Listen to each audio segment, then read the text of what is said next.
એ તને માફ કરવા માંગતી હોય તો મને વાંધો નથી.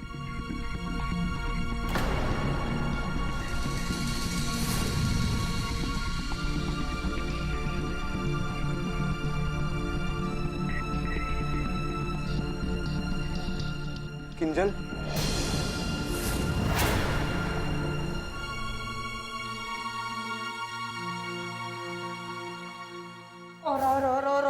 મારી માવડી એલા મોહનિયા, તું શું બોલે છે? તને ભાન છે?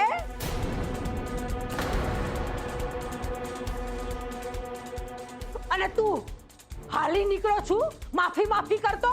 હાલતી નો થાય તી.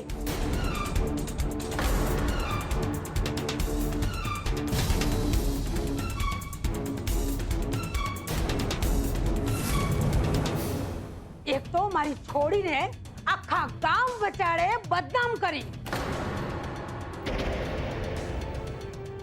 અને હવે વાલો થવા આવસ અને ત્યારે કે બારના ચાર માણા અહીંયા નથી. હાલતી નો થાય તી. બા, શાંત થઈ જાઓ બા. પ્રેમ હોય કે દ્વેષ, માણસ જો પોતાની લાગણી ઉપર કાબુ રાખી શકતો તો પછી પ્રોબ્લેમ જ શું હતો?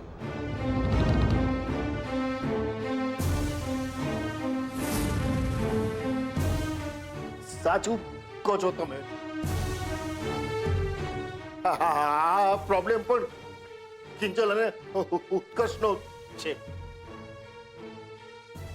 એ લોકો નક્કી કરશે શું કરવું.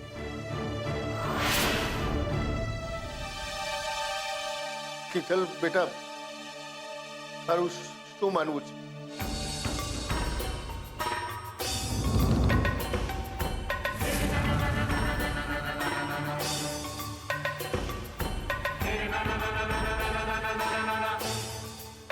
માનવામાં તો એમ છે પપ્પા કે સેજલે મને કહ્યું ઉત્કર્ષ ઈચ્છે છે એને લાફો માર્યા બદલ હું એની માફી માંગુ.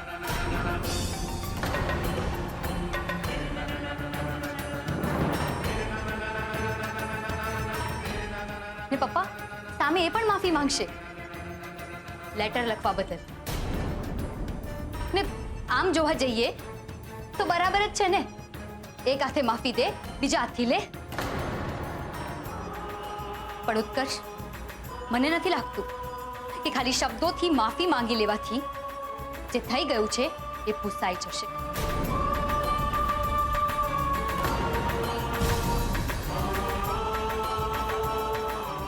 એ છતાં હું તારી માફી માંગુ છું.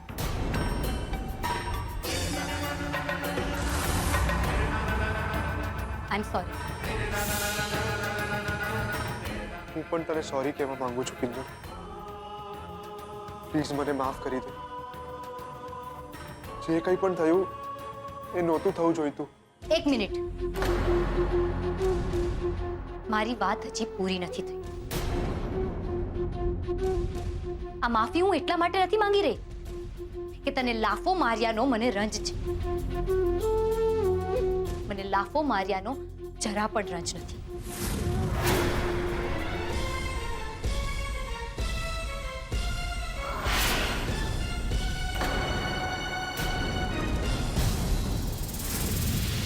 રંજ મને એ વાતનો છે કે તે મારા માટે આટલું કર્યું ને બદલામાં મેં શું આપ્યું? લાફો. પણ ઉત્કર્ષ, તે મારી પાસે કોઈ ચોઈસ છોડી જ નહોતી. દોસ્તી દોસ્તી હોય છે, દરિયા જેવી. ને દરિયો ક્યારેક તોફાન કરે, મસ્તી કરે, પણ પોતાની મર્યાદા ના ઓળંગે. અને જો ઓળંગે તો સુનામી આવે.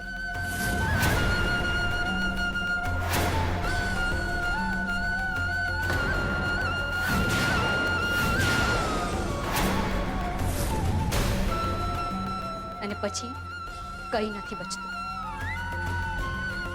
એ જ રીતે ઉત્કર્ષ, આજે તારી માફી માંગ્યા પછી મારી પાસે પણ કંઈ નથી બચ્યું.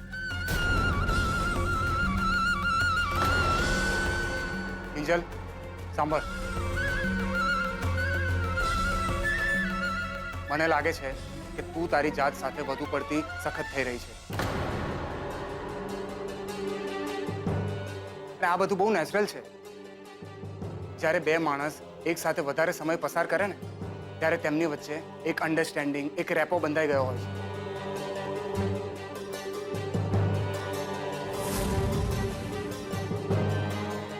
ક્યારેક ક્યારેક મને પ્રેમ છે, તને પ્રેમ છે કે નહીં, આ બધી ગૂંચવણ ઊભી થતી હોય છે. ને તેમ છતાં જો તને મંજૂર નથી તો તમે બંને આ વાતને ભૂલી જાઓ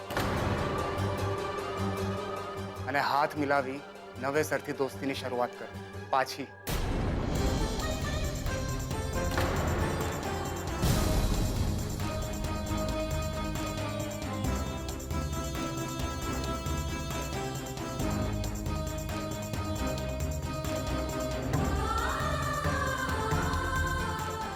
માફ કરજો જીજુ, પણ હવે પોસિબલ નથી.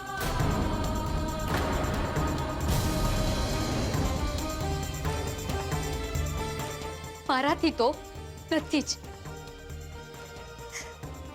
જીજુ, એકવાર કાચ તૂટ્યો એટલે તૂટ્યો જ કહેવાય. જીજુ, સંબંધોનું પણ આવું જ કંઈક ગણિત છે.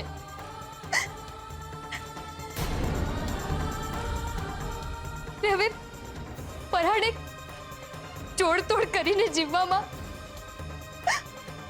મજા નહીં આવે. અમુક ઘાને રૂજાતા વાર લાગે છે ને અમુક જલ્દી રૂજાઈ જતા હોય છે. પણ ઘા રૂજાવો એ જરૂરી હોય છે. ને અમારામાં પણ જો મન કર્મ વચનથી કોઈનું મન દુઃખ થયું હોય ને તો મિચ્છામી દુક્કડમ કહીને માફી માંગવાનો રિવાજ છે.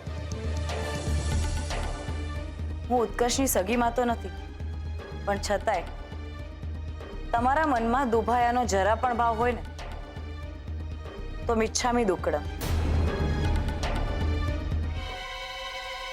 બાકી કિંજરડી એક વાત જબરી કહી ગયું. હા,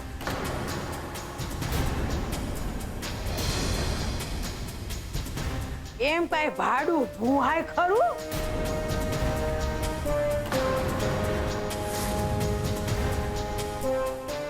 કા મોહન?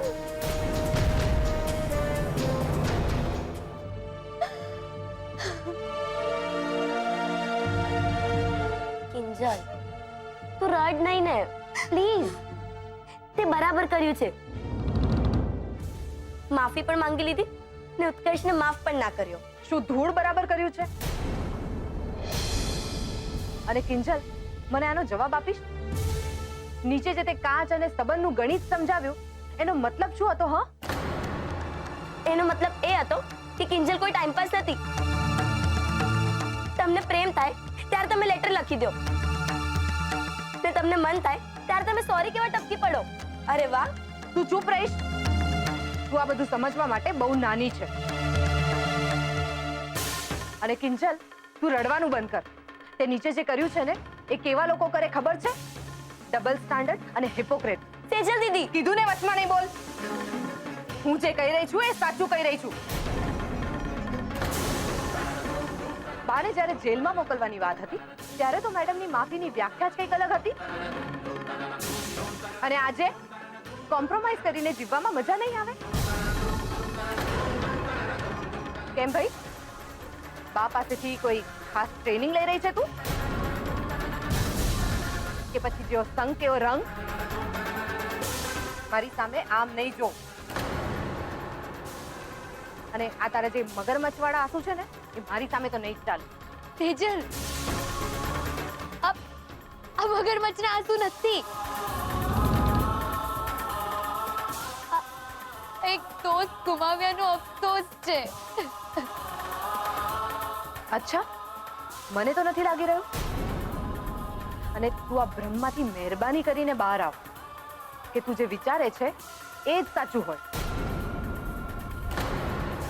બહુ નસીબદાર હોય છે એ માણસો જેને કોઈ પ્રેમ કરવા વાળું મળે છે.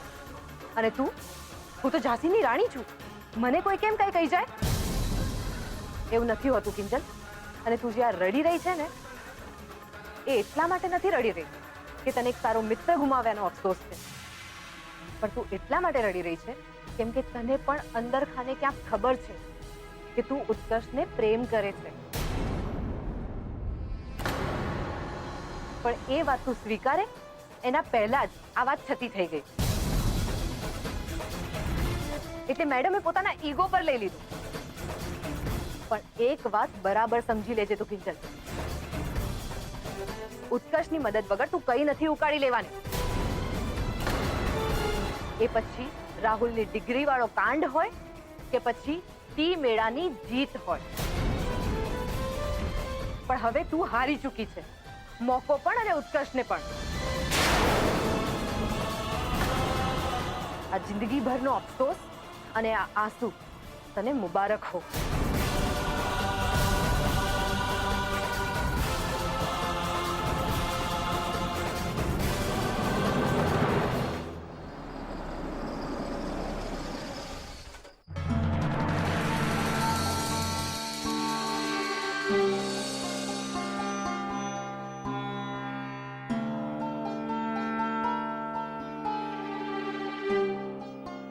ઉત્કર્ષ,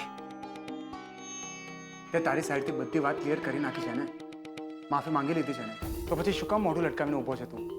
કારણ કે તું અને હું બંને જાણીએ છીએ કે કિંજલે મને દિલથી માફ નથી કર્યો.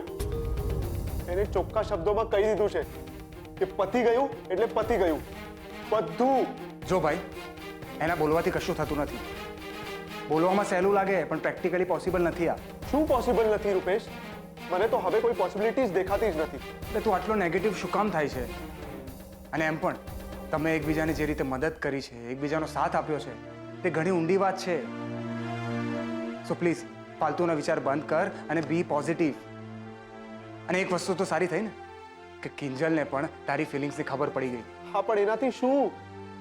કિંજલ તો મારી સાથે નથી ને. હવે ભૂલ કરી છે તો ભોગવો. ઉત્કર્ષ, હું છું ને, શું કામ ચિંતા કરે છે? આપણે આમાંથી પણ કોઈ રસ્તો કાઢી લઈશું.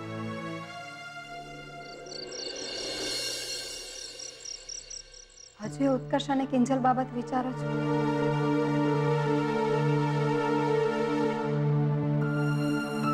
તમને વાંધો ના હોય તો કહું, આજે જ્યારે ઉત્કર્ષ માફી માંગવા આવ્યો ને, ત્યારે રીતસરનો એની આંખમાં પસ્તાવો દેખાતો હતો. માણસ માત્ર ભૂલને પાત્ર થઈ જાય કોઈક વાર ભૂલ, બાકી છોકરો તો સમજુ છે જ. આપણી કિંજલ એના કરતા વધુ સમજુ છે. કેવું કહી દીધું? સંબંધમાં પડેલી તિરાડ સોરીના સિમેન્ટથી સંધાતી નથી. એ દિવાલને તોડી નાખવી પડે. પૂર્ણ વિરામ. બસ. આટલી નાની ઉંમરમાં કિંજલ બધું સમજી ગઈ. એનો નિર્ણય બરાબર છે ને હું એની સાથે છું. હા. ગુલાબ, વીસી વાળા કાંતિભાઈ આવવાના છે. 5 લાખ મળી ગયાની રસીદ આપવા માટે. તો તું એમના માટે ખાસ ગુલાબ સ્પેશિયલ બનાવજે. હા, સારું. લે, કાંતિભાઈ આવી ગયા પપ્પા. મોહનભાઈ, મસાલાવાળી ચા મળશે કે? અરે કાંતિભાઈ, આવો આવો આવો આવો. બેસો ને, બેસો બેસો બેસો. ગુલાબ, ચા લાવ્યો લાવ્યો. બોલવામાં તો ઘણો ફરક દેખાઈ રહ્યો છે. જીભ ઓછી થોથવાય છે. હા, આજકાલ પપ્પા સ્પીચ થેરાપિસ્ટની ટ્રીટમેન્ટ લઈ રહ્યા છે ને, એટલે. કાંતિભાઈ, જીભ છૂટી થઈ ગઈ પણ મગજ બગડવા લાગ્યું. યાદ નથી રહેતું આજકાલ. ધ્યાનથી દવા કરાવજો. ઓહો હો, વીસી પ્રકરણ જોવું પડશે રાઘવ. માસુકભાઈને કેવા કામ આવશે, કે ટેટો ફૂટે છે કે સુતળી બોમ્બ. તમારા માટે ગુલાબ સ્પેશિયલ. એ ગુલાબડી, ચા મારી માટે ચા લઈ આવ. અસલ છે ને મોટા ભાઈ, ઘણા દિવસથી ગુલાબના હાથની મસાલાવાળી ચા નથી પીધી. ભાઈ લાગુ મોટા ભાઈ. મોટા ભાઈ, તમે હજી મારાથી નારાજ લાગો છો હે? મારી સામુએ નહીં જુઓ હે? પણ આમાં મારો શું વાંક છે હે મોટા ભાઈ?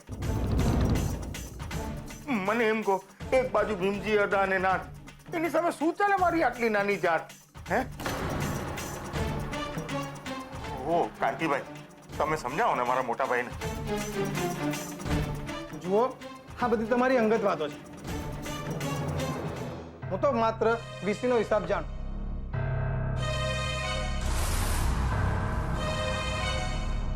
કિંજલ, હાલે વીસીના 40 મેમ્બરે કરેલી સાઈનનું કાગળ, જેમાં પૈસા મળી ગયા છે, અને તમે 5 લાખ વીસીના ભરપાઈ કર્યા એની રસીદ. શું ભરાઈ ગયા? પૂરા 5 લાખ? ક્યારે? કિંજલે પૈસા તો ક્યારના ચૂકી દીધા, પણ થોડી સહી સિક્કામાં વાર લાગી. અને હા કિંજલ, આ પેપર્સ બનાવ્યા છે ને, એનું બિલ છે, તો જરા વાંચીને સહી કરી દે.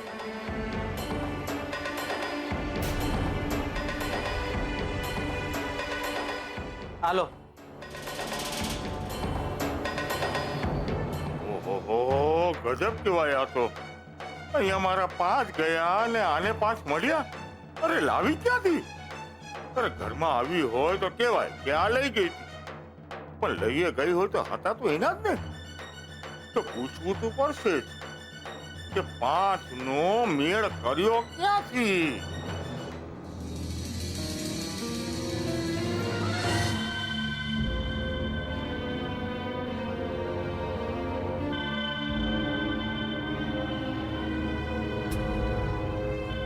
કાકા, આટલું બધું શું વિચારી રહ્યા છો? કઈ નહીં બેટા, પણ 5 લાખ આમ મોટી રકમ કહેવાય હે. તે ચૂકવી દીધા એ બહુ જ સારી વાત છે, પણ ક્યાંથી ને કેવી રીતે કઈ સમજાયું નહીં. લાગે છે તારે કોઈ હીરાની ખાણ હાથમાં લાગી ગઈ લાગે છે બેટા. કાકા, મારે મન મારી મહેનત અને મારા પપ્પાના આશીર્વાદ કોઈ હીરાની ખાણથી ઓછા નથી. ને કાંતિભાઈ, આ પેપર્સ હું તમને વાંચીને પછી સહી કરીને મોકલાવું તો કોઈ વાંધો? અરે એમાં શું વાંધો હોય, પણ હા, થોડો સમય લાગી ગયો આ સહી સિક્કામાં, એના માટે હું માફી માંગુ છું. અને હા, તમારે આ વીસીમાં ફરીથી જોડાવાનું મન થાય ને તો ચોક્કસથી મને યાદ કરજો. ચોક્કસથી. પણ હા, એક વિનંતી છે. વીસીની મીટિંગ્સ વર્ષોથી મોહન એન્ડ ડોટર્સ પર થઈ રહી છે, અને અહીંયા જ થવી જોઈએ. બસ એ નિયમ તૂટવો ના જોઈએ.